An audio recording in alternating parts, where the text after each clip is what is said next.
बिस्मिल्लाहिर्रहमानिर्रहीम। अस्सलाम वालेकुम dear students of 10th class. Dear students, आज हम इंग्लिश के ग्रामर के रिलेटेड जो MCQs हैं, यस्टरडे हमने जो हैं वो वर्ब के डिस्कस किए थे। तो अब हम ग्रामर के फ्यू MCQs 40 to 50 MCQs होंगे जो फर्स्ट और सेकंड और थर्ड लेक्चर में आपको जो है वो बता दिए जाएंगे। तो फर्स्ट में जो है ये यहाँ पे आप देख सकते हैं, nobody is a dash pronoun. Nobody क्या चीज़ है अकॉर्डिंग टू ग्रामर? तो नो बॉडी जो होती है वो इंडेफिनेट प्रोनाउन कहलाता है। Nobody is called indefinite pronoun. Who is the man at the door? Who is the man at the door? Who जो है वो अंडरलाइन वर्ड है। हु बताना है क्या चीज़ है, इंटेरोगेटिव प्रोनाउन कहलाता है। वो इंट्रोड्यूस करता है क्वेश्चन को भी, लास्ट पे क्वेश्चन मार्क भी है और इंटेरोगेटिव प्रोनाउन कहलाएगा। Time itself is a great healer. Itself is a reflexive pronoun. Itself is called reflexive pronoun कहलाता है। Time itself is a great healer. तो जितने भी सेल्फ फॉर्म होती हैं जिनके साथ सेल्फ लगता है वो रिफ्लेक्सिव प्रोनाउन कहलाते हैं। जैसे ही का हिम सेल्फ है, शी का हर सेल्फ है, वी का आवर सेल्फ है, इनको रिफ्लेक्सिव प्रोनाउन कहा जाता है। Hand me dad hammer. Next वाला MCQs है hand me dad hammer. Dad जो है वो यहाँ पे डिमॉन्स्ट्रेटिव प्रोनाउन है। चूँकि ये हैमर की तरफ इशारा करता है, डिमॉन्स्ट्रेटिव प्रोनाउन ऐसे प्रोनाउन जो कि किसी नाउन की तरफ इशारा करते हैं। तो डैड हैमर की तरफ इशारा कर रहा है, वो हथौड़ा। तो दिस डैड, दिस डोज, ये चार डिमॉन्स्ट्रेटिव प्रोनाउन भी कहलाते हैं। Surely you recognize somebody. Somebody is called indefinite pronoun according to grammar, जिसमें हमें मालूम नहीं होता कि किस शख्स की बात की जा रही है, किसकी बात हो रही है। तो जब हम चीज़ों को इंडेफिनेटली बताते हैं तो वो इंडेफिनेट प्रोनाउन कहलाते हैं। नेक्स्ट पेज पे है our job is to keep the audience happy. Audience collective noun कहलाता है अकॉर्डिंग टू ग्रामर। तो ऑडियंस चूँकि ज़्यादा चीज़ों को एक लफ्ज़ से बताया जाता है तो कलेक्टिव नाउन कहलाता है। Ruthlessness is a dash noun. Ruthlessness जो है वो आया कि यहाँ पे क्या चीज़ है, कलेक्टिव नाउन है, एब्स्ट्रैक्ट नाउन है, कंक्रीट है, कॉमन। रूथलेसनेस का मतलब होता है बेरहमी से। ये हादसा उसकी बेरहमी के सबब पेश आया, तो बेरहमी का मतलब है एब्स्ट्रैक्ट नाउन कहलाता है। एब्स्ट्रैक्ट नाउन ऐसे नाउन को कहते हैं जो कि मादी वजूद नहीं रखती चीज़ें, उनको हम एब्स्ट्रैक्ट नाउन कहते हैं। He decided their case with equity and justice. Equity और जस्टिस जो है according to grammar abstract noun कहलाता है। Equity and justice according to grammar abstract noun कहलाते हैं। ये भी अगेन वही वाला जो हमने पीछे पढ़ा था, रूथलेसनेस, उसी को कन्वे कर रहा है। Keep the balls in the basket. Underline word. Basket और बॉल्स क्या चीज़ें हैं अकॉर्डिंग टू ग्रामर? कंक्रीट हैं, रिफ्लेक्सिव हैं, एब्स्ट्रैक्ट हैं, प्रॉपर हैं। तो बॉल्स और बास्केट जो हैं वो कंक्रीट या मटीरियल नाउन भी कहलाते हैं। जैसे एब्स्ट्रैक्ट नाउन के जो अगेंस्ट है वो कंक्रीट नाउन है, मीन्स के इसके उलट जो है वो एब्स्ट्रैक्ट नाउन के वो कंक्रीट नाउन कहलाता है। ये मादी वजूद नहीं रखती चीज़ें, जिनका मादी वजूद होता है, जो मादी मटीरियलिस्टिक चीज़ों से बनती हैं, मटीरियल थिंग्स होती हैं, उनको हम कंक्रीट नाउन का नाम देते हैं। The gang of robbers was arrested. Gang यहाँ पे कलेक्टिव नाउन है, क्योंकि ये कुछ लोगों को रिप्रेजेंट कर रहा है। गैंग रॉबर्स और गैंग ऑफ रॉबर्स कुछ लोगों की रिप्रेजेंटेशन है।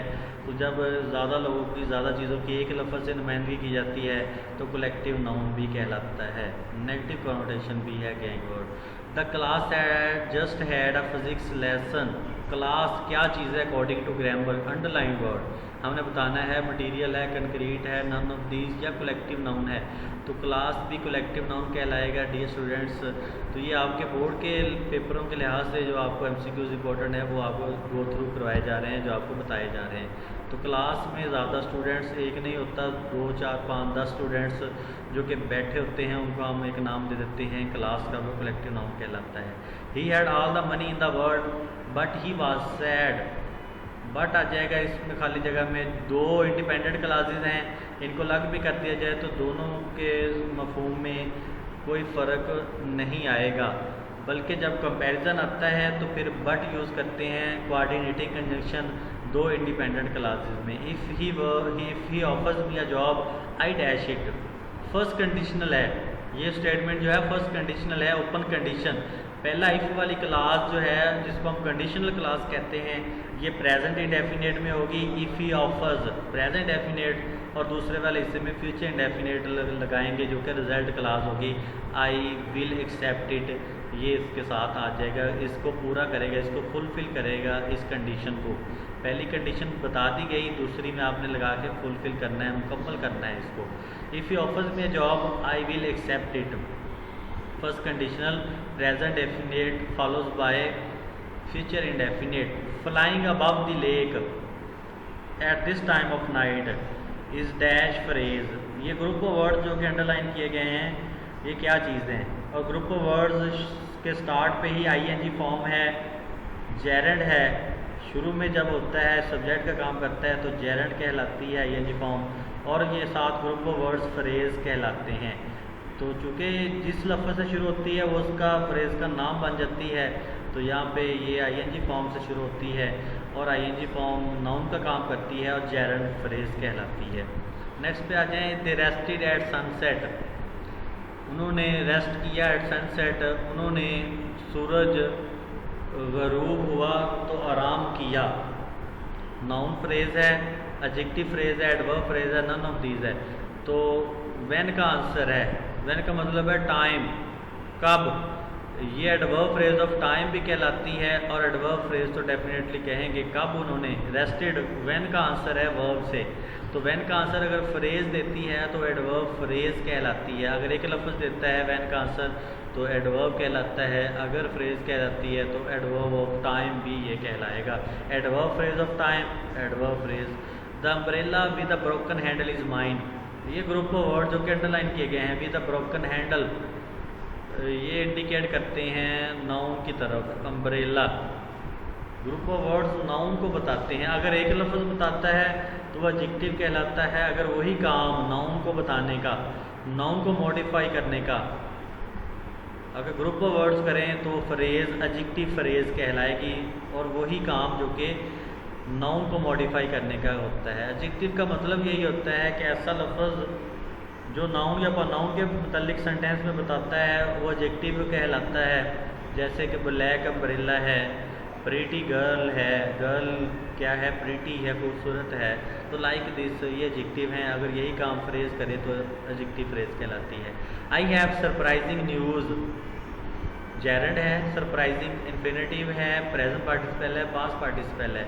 तो यहाँ पे I N G form, I have surprising news, यहाँ पे आईएनजी फॉर्म जो है वो प्रेजेंट पार्टिसिपल का काम कर रही है।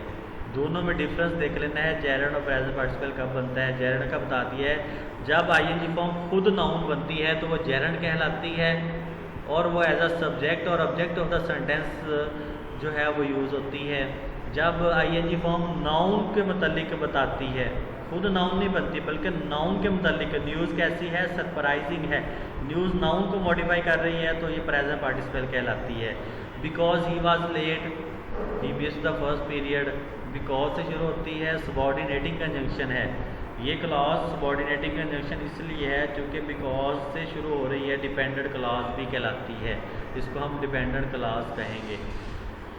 We have to take the bus early tomorrow morning, यहाँ पे एडजेक्टिव की फर्स्ट पॉजिटिव डिग्री यूज़ करेंगे जब किसी चीज़ के साथ कंपैरिजन नहीं होता। When there is no sense of comparison at all we use positive degree of adjective, तो हम early first positive degree use करेंगे क्योंकि यहाँ पे कंपैरिजन नहीं है, और सुपरलेटिव डिग्री भी यूज़ नहीं करेंगे। We dash our bottle so we could use it again, तो यहाँ पे एमसीक्यूज़ में देखें कि कुड दिया गया है दूसरे हिस्से में, पहले हिस्से में भी हमने चार ऑप्शन में जो ऑप्शन होगा वो पास्ट का ही यूज़ करना है। तो we cleaned our bottle, clean की सेकंड फॉर्म, क्योंकि यहाँ पे पास्ट टेन का कुड पास्ट दिया गया तो ये पहले वाला भी बहुत पास्ट में आएगा। We clean our bottle and so we could use it again, ये इसका ऑप्शन हो जाएगा साथ। Thank you very much dear students, ये आपके फ्यू एमसीक्यूज़ थे। इसके बाद और कुछ एमसीक्यूज़ जो हैं वो हम ग्रामर के रिलेटेड जो हैं वो डिस्कस करेंगे फॉर 10th क्लास।